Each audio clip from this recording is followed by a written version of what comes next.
Joseph Kabila, DRC's strongman for the last 17 years. Many are hoping that the polls on Sunday will see the end of his reign. Now, the elections come amid an Ebola outbreak in 2 eastern provinces of the country and continuing violence claiming hundreds of lives.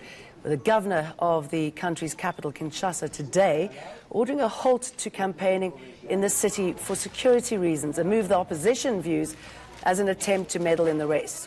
In the past few days, the bulk of election material was destroyed in a fire, and 1 person died during a protest on Tuesday against the arrival of the pro-Kabila candidate, Tikapa, with the governing party's headquarters being ransacked in the process. Opposition parties and the international community are worried about whether the election will even go ahead, and if it does, will it be peaceful, free and fair. The United Nations has also denounced the excessive use of force against opposition supporters, urging Kabila's government to ensure that the essential conditions for credible elections are fully protected.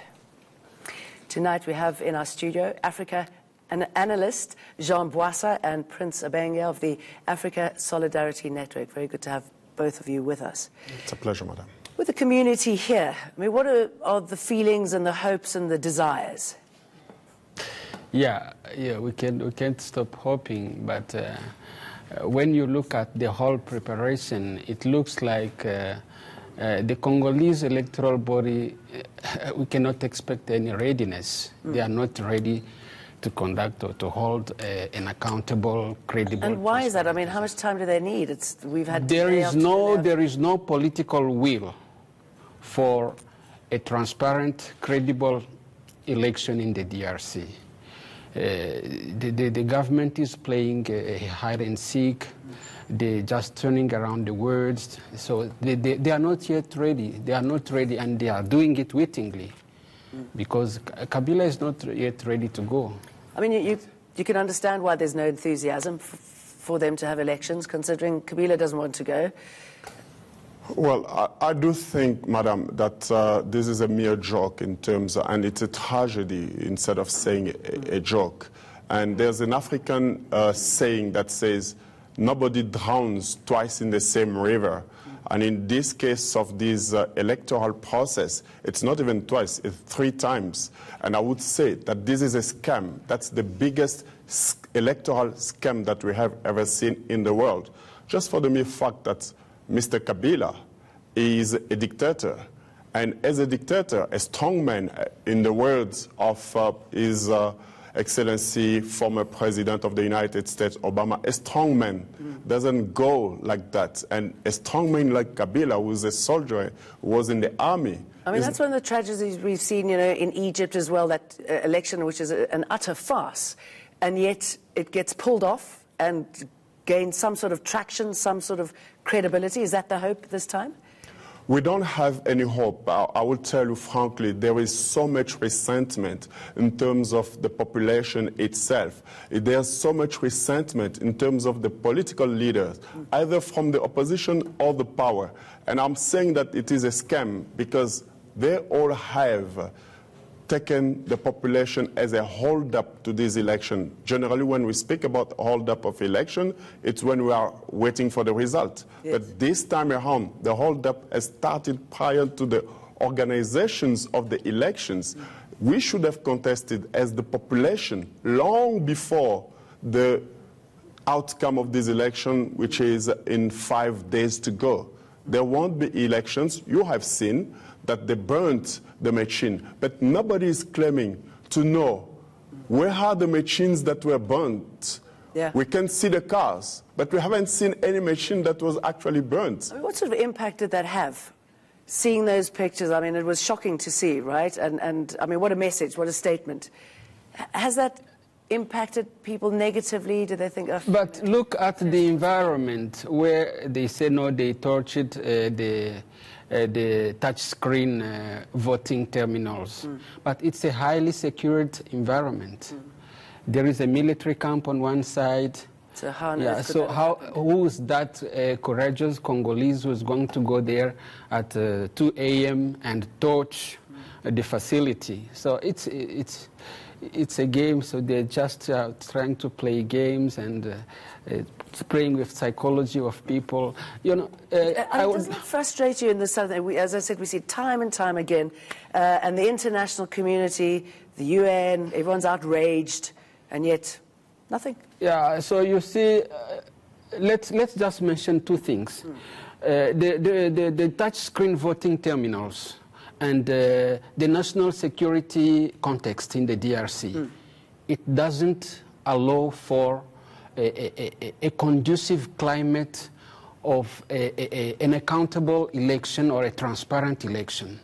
So you cannot expect a free and fair election or transparent or what in a country where people are being slaughtered in the East. Yes. So I don't know what magic people are going to do so that we can expect a free and fair election in the DRC. Tell us what's happening. Sorry, go ahead. Well, Madam, touching on your question regarding the international community, the AU, the United Nations, it's just mere talk. They haven't been bold enough to say the same way, let's say, ECOWAS did in Gambia, where they said that Yahya Jammeh must vacate power because he has left. Yeah. We haven't seen any solidarity whatsoever from the SADC people or leaders, because we are part of the SADC, but for God's sake. Tell me why. Why they're not stepping in? What's the problem here? Well, they are not stepping in. That's the question we are asking, and we want to know. The people in the DRC, are they human beings or they are not? Because for the past 21 years, it's 20 million people killed, and there's no intervention. We have the biggest peacekeeping mission in the DRC. You were talking about the Ebola earlier on. That's where they are based. But there's no will, as my brother here, Abenge, said, there's no will whatsoever from the government to protect the civilians. There's no will from the international community to protect the peaceful citizen. We are loving people who love life. Okay, well, I mean, what do you think is holding back SADC? I mean, I know it's a mineral-rich country, and that always keeps people very quiet, don't they? You know, go about your business as long as we can get our dues. But you've got the United Nations peacekeeper forces, which are leaving, I believe, in 2020. I mean, that's too soon, clearly. I'm not sure how effective they've been. If they can't do it, the international cannot, the security services in the country can't. No, to understand the context of the DRC, you have to know who is in leadership in the DRC. Kabila is a token leader. As you can see in there, Kabila is a token. We have a consortium of multinational corporations that's pulling the ropes. They know exactly what to do in the DRC. So, you know, we have to talk about causes instead of lingering about the effects. The causes in the DRC is the lootings. It's an international network of looting the country. And that's the people who are deciding what's going to happen next.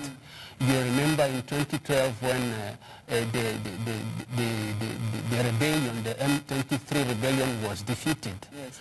After the defeat, the international community decided that there will be a negotiation in Uganda. Negotiation for what? These thugs have been defeated. So what is the need of a negotiation? So you can understand the whole context of the DRC. It's very sad that there is no accountable leadership. We have third-class or fourth-class political leaders. Let's just look at some of the dates here and what's been happening as a quick reminder. 47-year-old Kabila has been in power since 2001. He was selected president for 2 terms after the assassination of his father, Laurent Kabila, but remained in office for 2 extra years after presidential elections were postponed twice. The DRC goes to the polls next Sunday after postponement since 2016 because the Electoral Commission said violence was impeding voter registration. Kabila's chosen successor, Emmanuel Ramazani Shadari, both of my guests are shaking their heads as I even mention his name, UDPS leader Felix Tshisekedi and Martin Fayulu of the Lamuka coalition are the top 3 contenders. Over 40 million voters are registered to cast their vote in a country of around 84 million people. Now, if all presidents had shared governance equally, each one would have ruled the country for just over 14 years. It's a disturbing picture in itself, is it? You were both shaking your heads there. So, I mean, there's nobody to really vote for, is there? Well, to vote for Shabari, but I wanted to tap on, because you mentioned earlier on about the multinationals, but we can also speak about some African leaders that are pulling the strings. We can talk about those that are, for instance, in the eastern side of the Congo that have got mineral interests. For God's sake, they are talking about how Rwanda is becoming developed, but it's becoming developed at the expense of a country where there's a genocide. So these I wanted to... People are saying they're playing it well from Rwanda's point of view. Yes. So now, to come back to your question, I do think that we have in our Constitution a provision, Provision 64, that gives the right to the Congolese citizens to prohibit any person or any group of people to take their destiny in their hands. So it is important that now, we as the Congolese people, we are here. People are saying, yes, you are 2,000 kilometers away, but we are also suffering in this country. We cannot just forget about that. To go to Home Affairs and get the documentation, I'm not diverting, but this is very important for people to understand. We have children. I should imagine that if you could go home, you probably would. And this sort of thing must be devastating, and we do have problems in South Africa. So obviously. we have all these hurdles to jump, and it is not that easy. So we are not going to vote for Mr.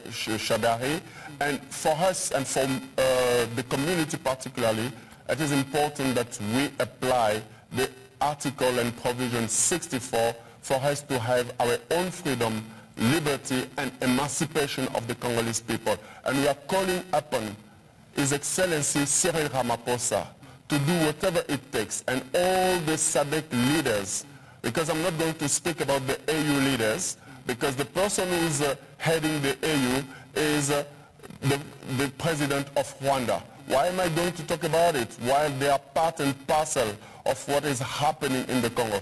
Well, I was watching the news earlier on with General Sitole, the tragic image of that woman. But how many more those images are in the Democratic Republic of Congo? And sadly, I mean, you know, you paint such a devastating picture, and the fact that everybody's grabbing their bit. Where does this leave the opposition?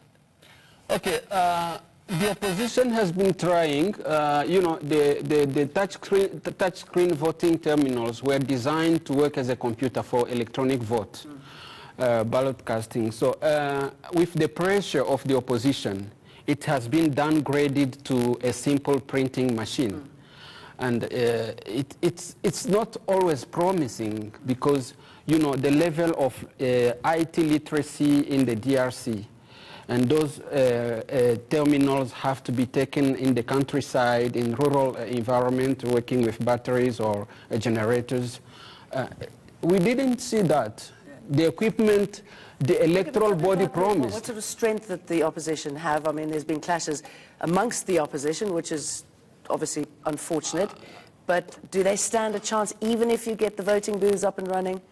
Yeah, the prayer of the government was to divide the opposition. Somehow, somewhere, they have succeeded to do that.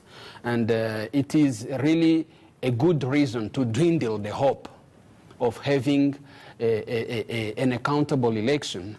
And, you know, today afternoon, one of the opposition leaders is blocked somewhere by security forces. He was supposed to have a rally to enter Kinshasa today from the province of Bandundu, and they blocked him somewhere, and the governor of the capital city has said they must halt any campaigning from around the country.